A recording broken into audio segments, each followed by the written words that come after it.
A'udhu billahi minash shaitanir rajim. Bismillahir rahmanir rahim. Alhamdulillahi rabbil alamin. Wassalatu wassalamu ala rasulillahi sallallahu ta'ala alaihi wasallam. Të dashur ndjekës të kanalit ton, jemi ritakuar sërish së bashku në mësimin e leximit të Kur'anit famëlart. Do t'ju kujtoj që në mësimin e kaluar kemi mësuar shkronjat e alfabetit të gjuhës arabe dhe kemi thënë se lexohen dhe shkruhen nga e djathta në të majt. Dhe përpara se të kalojmë tek mësimi i ri, ne do të bëjmë një përsëritje të shkurtër rreth njohjes së shkronjave. Elif, hamze, ba, ta, tha, jim, ha, kha, dal, dhal, ra, zay, sin, shin, صاد ضاد طا ظا عين غين فا قاف كاف لام ميم نون واو ها dhe ja. Këto ishin shkronjat e alfabetit të gjuhës arabe që uroj që t'i keni fokusuar dhe mësuar mirë, pra format e tyre në bazë pra të grupimeve që kemi bërë ne në mësimin e kaluar. Ndërsa sot do të marrim shkronjat në pozicione të ndryshme, sepse në gjuhën arabe shkronjat e alfabetit pra arab transformohen ndryshe ndërsa janë të vetme, ato transformohen në fillim të fjalës, në mes të fjalës dhe në fund të fjalës. Konkretisht, elifi, siç e shikoni me ngjyrën e kuqe, shkruhet në këtë formë në fillim të fjalës. Pra, emera. Pavarësisht se unë do të lexoj shpesh herë me zanore, ju nuk do të fokusoheni tek fjala që unë lexoj, po tek forma e shkronjës që pëson kur ndodhet në pozicione të ndryshme, në rastin konkret në pozicionin në fillim të fjalës. Emera. Hamze në fillim të fjalës shkruhej kështu, ndërsa në fillim të fjalës shkruhet në këtë formë. Eb'atha. Për të vazhduar më pas me shkronjën ba thame.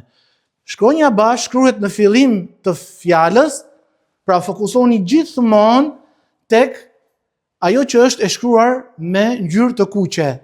Ba'atha. Vazhdojmë më pas me shkronjën ta dhe shkruhet në fillim të fjalës në këtë mënyrë. Mos harroni që pikat janë shumë të rëndësishme në shkronjat e alfabetit të gjuhës arabe. Pra 2 pika sipër janë ta.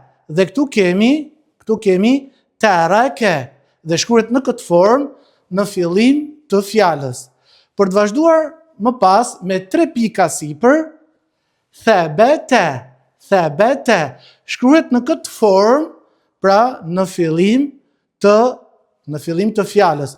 Dhe baja, taja dhe thaja ishin të një grup familje, pra familjen e varkave, kemi theksuar në mësimin e kaluar. Vazhdojmë më pas me shkronjën gjim. Gjimi shkruhet në fillim të fjalës në këtë formë. Fokusohuni tek pra shkronja me ngjyrën e kuqe që është në fillim të fjalës. Ja'ala, ja'ala. Për të vazhduar më pas me shkronjën ha dhe shkruhet ngjashëm me gjimin, por se nuk ka asnjë pik, pra nuk ka pik as poshtë, nuk ka pik as sipër, siç mund të jenë pra pikat në shkronjat e tjera. Hadhara, hadhara. Vazhdojmë me antaren e po të njëjtës familje, që ishin familja e dyshave mbrapsht poshtë, që është pra khalaqa, khalaqa, khalaqa. Për të vazhduar më pas me një familje tjetër që ne e quajtëm familja e hënave të ngushta dhe të gjëra, që ishte dal. Dhe dal shkruhet në këtë formë dhe ngjason shumë me atë të vetme. Pra ngjason sepse nuk lidhet siç e shikoni me shkronjën tjetër që vjen pas saj. Shkruhet pra siç është në pozicionin e vetme. Për të vazhduar me shkronjën dal, shkruhet në këtë formë duke ruajtur kujdes pikën që ka sipër ndryshe nga shkronja dal. Dhara'a, dhara'a.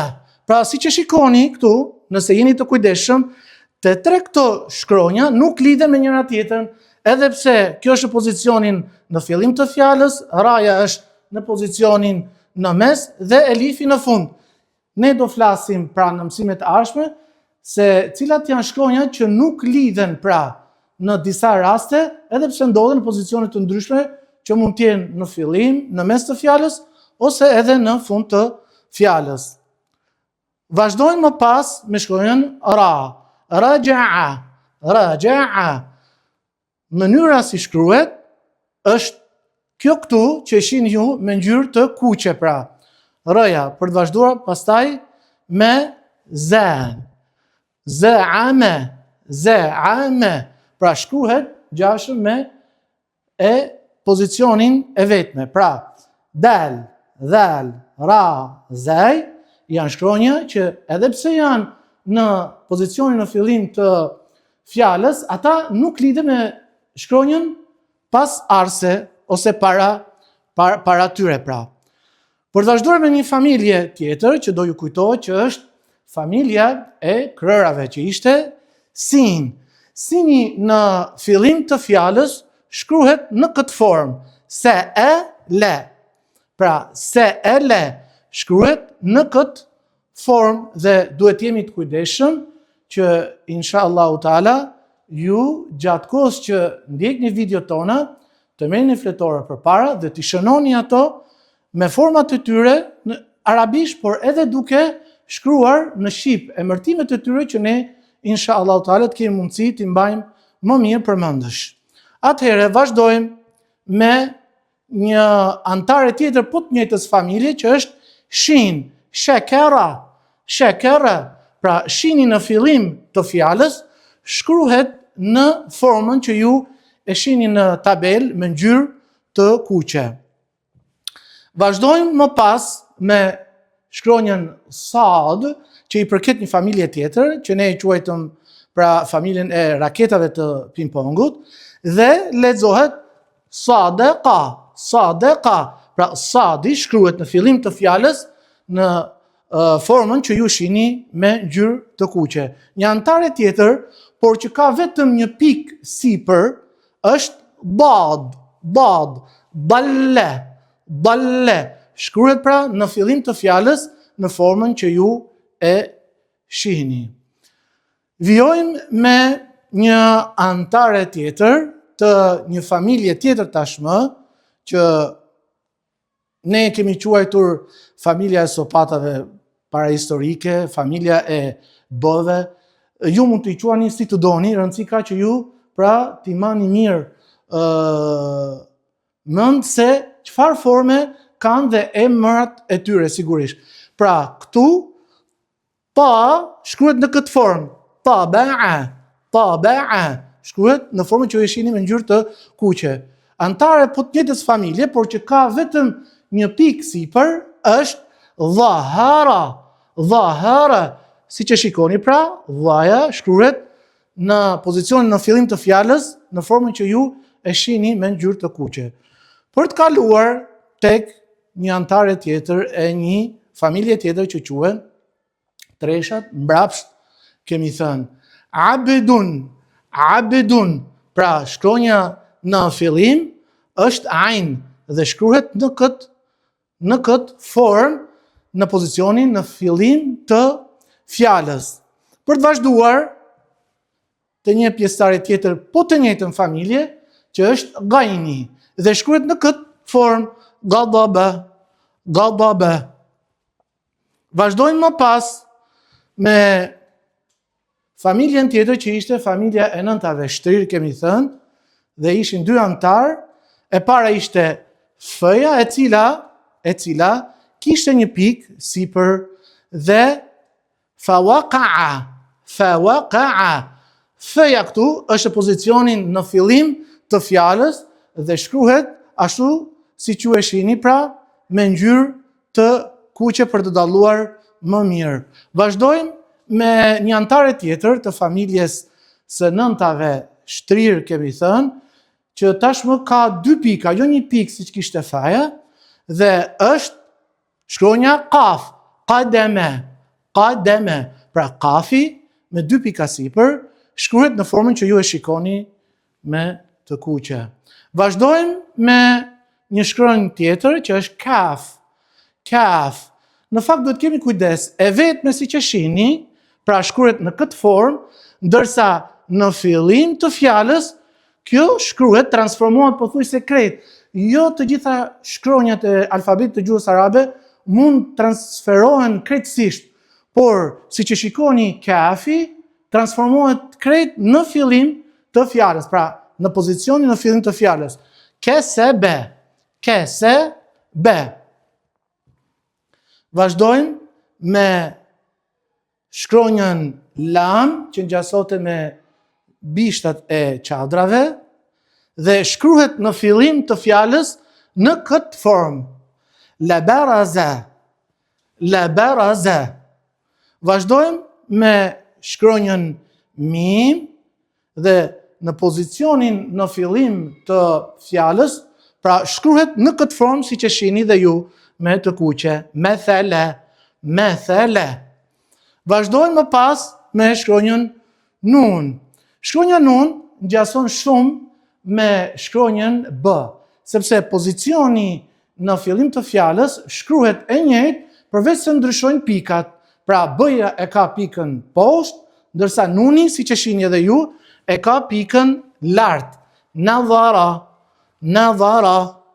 Vazhdojmë me shkronjën waw. Wawi ngjashëm me shkronjën dal, ra, zaj, shkruhet në fillim të fjalës, ngjashëm me ato, pra sikurse është në pozicionin e vetme. Pra ngjashëm me shkronjat dal, ra, zaj, edhe wawi në fillim pra të fjalës shkruhet e vetme siç e shikoni edhe ju me ngjyrë të kuqe. Vazhdojmë me shkronjën tjetër, heleke. Në fillim të fjalës shkruhet në këtë formë siç e dalloni edhe ju me të kuqe. Dhe në fund shkronja ja, e cila ngjason shumë me shkronjën ta, por vetëm se ja ka dy pika poshtë dhe taja ka dy pika sipër. Dhe në pozicionin në fillim të fjalës shkruhet njëjtë sikurse shkruhet edhe taja, baja dhe thaja. Këto ishin pra format e shkronjave të alfabetit arab në pozicionin në fillim të fjalës. Ashtu sikurse edhe përmenda pak më lart, do t'ju sugjeroja që ju patjetër t'i shkruani në fletore dhe edhe pse ju nuk i kuptoni, mundoni thjesht vetëm të gjeni pozicionet e tyre dhe t'i shkruani edhe emërtimet e tyre, për shembull elif, ba, ta, tha, e kështu me radhë. Të dashur ndjekës të kanalit ton, ne kemi përfunduar mësimin për sot, duke shpresuar se do takohemi në programin e radhës. Deri atëherë, qëndrojnë në mëshirën e Zotit të Madhëruar. Assalamu alaikum wa rahmatullahi ta'ala wa barakatuh.